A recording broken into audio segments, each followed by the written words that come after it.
Good morning students, how are you all. कैसे हैं आप सब? कैसी चल रही है आपकी पढ़ाई?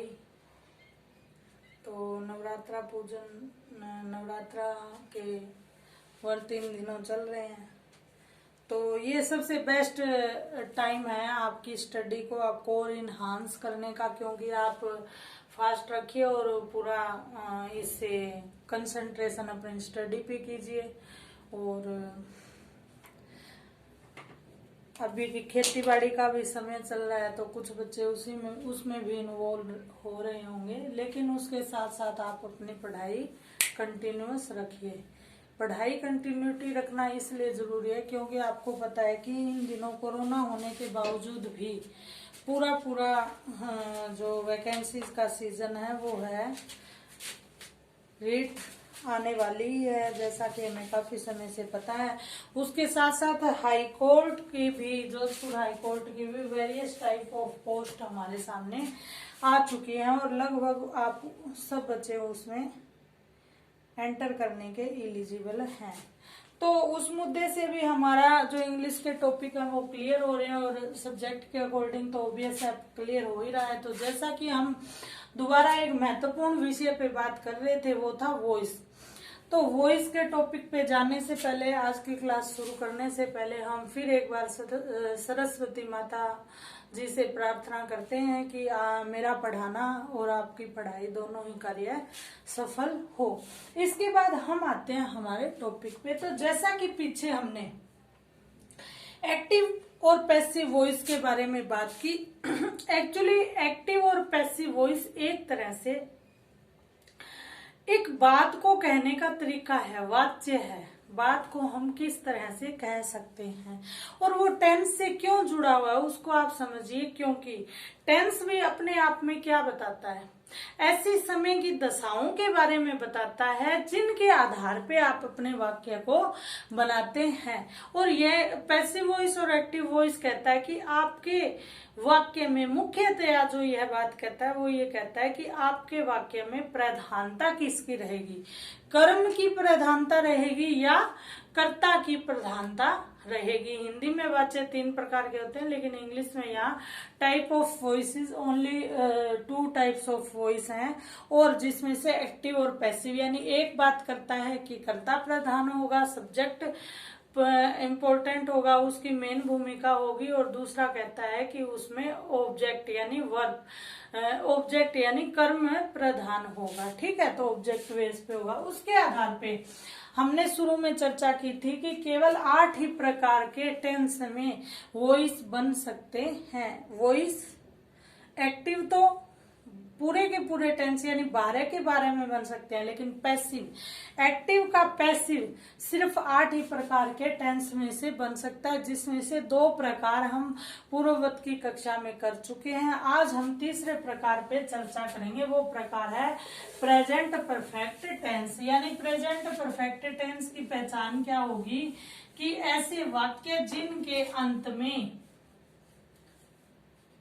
चुका है, चुकी हैं और चुके हैं आए। ठीक है, यानी और वह वाक्य कार्य की क्या दिखाए, पूर्णता के प्रति हमें संकेत करे, यानी वहां पे कार्य पूरा होने वाला है, कार्य परफेक्ट होने की स्थिति में है। तो ये देखिए कि परफेक्ट हो चुका है कोई कार्य, मैं पढ़ा चुकी हूँ, वह जा चुका है, वह खाना खा चुका है, उसके द्वारा भोजन बनाया जा चुका है, उसके द्वारा डांस किया जा चुका है, उसके द्वारा खेला जा चुका है। इस तरह के जो सेंटेंस हैं वो एक्टिव और पैसिव वॉइस में हमारे सामने आएंगे। तो सबसे पहले बात करते हैं एक्टिव वॉइस में इसका स्ट्रक्चर, यानी टेंस में इसका स्ट्रक्चर हमें किस प्रकार से बनेगा। तो टेंस में इसका जो स्ट्रक्चर है, मेनली जो स्ट्रक्चर होता है किसी सेंटेंस का, वो सब्जेक्ट, वर्ब और ऑब्जेक्ट को लेकर होता है। अब सब्जेक्ट के बाद यहाँ पे हमें एक हेल्पिंग वर्ब मिल सकती है। ठीक है।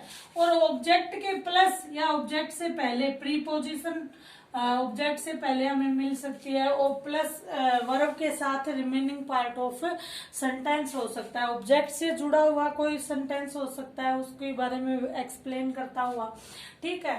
तो मेन हम प्रेजेंट परफेक्ट का स्ट्रक्चर देख रहे हैं। तो यहाँ पे स्ट्रक्चर क्या रहेगा, सब्जेक्ट प्लस यहाँ पे हेल्पिंग वर्ब आएगी, और हेल्पिंग वर्ब क्या आएगी, हैज या हैव।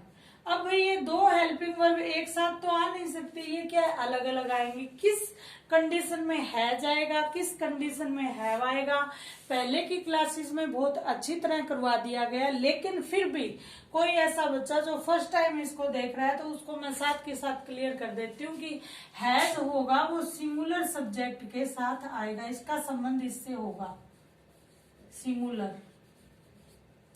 और जो हैव होगा उसका संबंध भी इससे होगा, हैव क्या होगा, प्लूरल, ठीक है। बहुवचन में हैव आएगा और एक वचन में हैज आएगा। इसके बाद यहाँ पर क्या होता है, वर्ब की फॉर्म। अब वर्ब की मैंने आपको बताया था 1 2 5 यानी 5 फॉर्म्स होती है। उस 5 में से कौन सी फॉर्म यहाँ पे आएगी, तो यहाँ पे वर्ब की थर्ड फॉर्म आएगी और प्लस ऑब्जेक्ट। यह स्ट्रक्चर रहेगा हमारा प्रेजेंट परफेक्ट टेंस का और एक्टिव वॉइस का। जैसे देखते हैं, एक एग्जांपल हम लेके देखते हैं। आपको स्ट्रक्चर याद होना चाहिए, उसके बाद आपकी डिफिकल्टीज जो है 60-70% कम हो जाएंगी। तो हम प्रेजेंट परफेक्ट टेंस का एक वाक्य देखते हैं। He has boat A scooter. उसने क्या किया है, अभी एक स्कूटर वह खरीद चुका है, या उसने एक स्कूटर है वो खरीदा है। He has boat A scooter. वैसे स्कूटर का आजकल टाइम तो नहीं रहा है, कोई नहीं खरीदेगा, सीधी सी बात है। यहाँ पे बाइक गाड़ी आना चाहिए, लेकिन चलो एग्जाम्पल है, हम देखते हैं इसको। He has boat A scooter, या फिर इसको हम आई के साथ लगाएंगे, मैं एक स्कूटर ले चुका हूं, आई हैव। तो यहाँ पे एक तो एक्सेप्शन आपको पता ही है कि आई के साथ हैव लगेगा। दूसरा क्या होगा, आई और वी के साथ हैव लगेगा बहुवचन में, ठीक है। अब बहुवचन वी तो हो गया, लेकिन आई क्या है, बहुवचन नहीं है, फिर भी इसके बावजूद भी आई के साथ हमेशा हैव लगेगा। आई हैव बोट वर्ब की थर्ड फॉर्म हो गई है। इसमें आपको एक नेसेसिटी और बनती है कि टेंस और वॉइस डायरेक्ट इनडायरेक्ट आप तब तक नहीं सीख पाओगे जब तक आप फॉर्म ऑफ वर्ब्स की न याद करो। वर्ब की आपको 5 फॉर्म्स कंपल्सरी याद होनी ही होनी चाहिए इंग्लिश आने के लिए। I have boat A bike, ठीक है। I have boat A car, ठीक है। कुछ भी, I have done my work, मैं मेरा काम पूरा कर चुका हूँ। You have done your work, आप अपना काम पूरा कर चुके हैं, ठीक है। ही हैज गॉन, वह जा चुका है। He has eaten the food, वह खाना खा चुका है। इस तरह के सेंटेंसेस इसमें बनेंगे। अब ये तो हो गया एक्टिव वॉइस, इसमें स्ट्रक्चर लिख देती हूँ मैं एक बार फिर। यहाँ subject plus has have plus verb की थर्ड फॉर्म प्लस ऑब्जेक्ट। अब इसी का पैसिव वॉइस कैसे बनेगा, तो आपको पता है सबसे पहली कंडीशन, तो सबसे मेन कंडीशन तो क्या होगी, ऑब्जेक्ट है वो यहाँ क्या आ जाएगा, सब्जेक्ट की जगह आ जाएगा। ऑब्जेक्ट प्लस हेल्पिंग वर्ब लगेगी, हेल्पिंग वर्ब के साथ पर एक और हेल्पिंग वर्ब क्या लग जाएगी, बीन, ठीक है। इसका जो स्ट्रक्चर है वो क्या बन जाएगा, हैज बीन या हैव बीन। और आपको एक चीज खासियत पता ही है पैसिव वॉइस की, वर्ब की हमेशा ये अपने साथ जो पैसिव वॉइस है वो थर्ड फॉर्म लेता है, और प्लस क्या हो जाएगा, सब्जेक्ट। यानी जो हमारा सब्जेक्ट है वो पैसिव वॉइस में ऑब्जेक्ट का काम करेगा।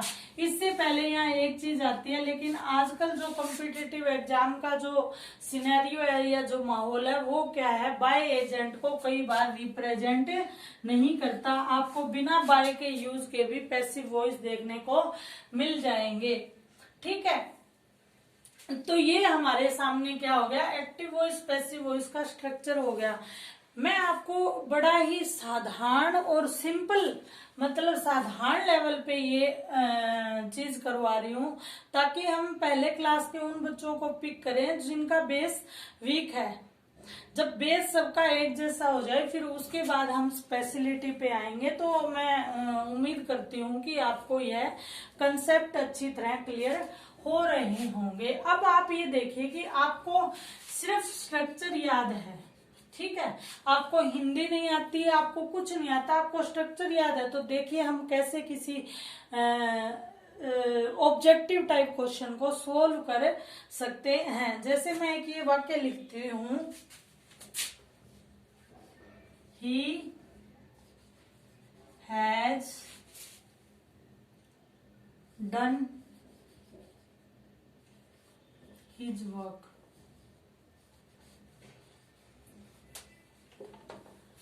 ठीक है, अब क्या होगा, he has done his work. अब आपको यहाँ पता लगाना है कि इसका पैसिव वॉइस कैसे बनेगा।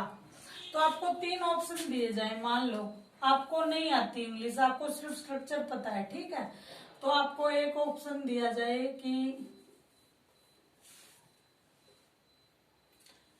डन दी वर्क कर लेते हैं यहाँ, फिर आप थोड़ा कंफ्यूज कम होगे। दी वर्क, ठीक है, हैज, ठीक है, डन बाय हिम। ये मैंने आपको बताई था कि जो प्रोनाउन है वो कैसे चेंज होते हैं। ठीक है, अब देखो एक हो गया ऑप्शन, ये एक हो गया ये, the work have done by him. Option 3 रख लेते हैं, यहाँ लिखने में थोड़ा स्पेस कम है। The work has been done by him.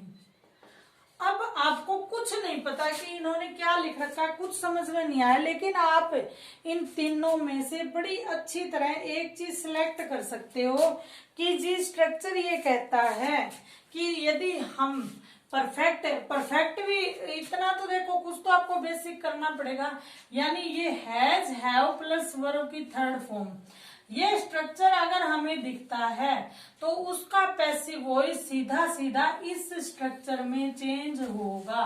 तो आप ये स्ट्रक्चर चूज कर लीजिए, ये यहाँ ऐसा का ऐसा रखा है, इसका मतलब this is the right answer. ठीक है, करेक्ट ऑप्शन। आप समझ रहे हो, आप ओनली स्ट्रक्चर के आधार पे अपना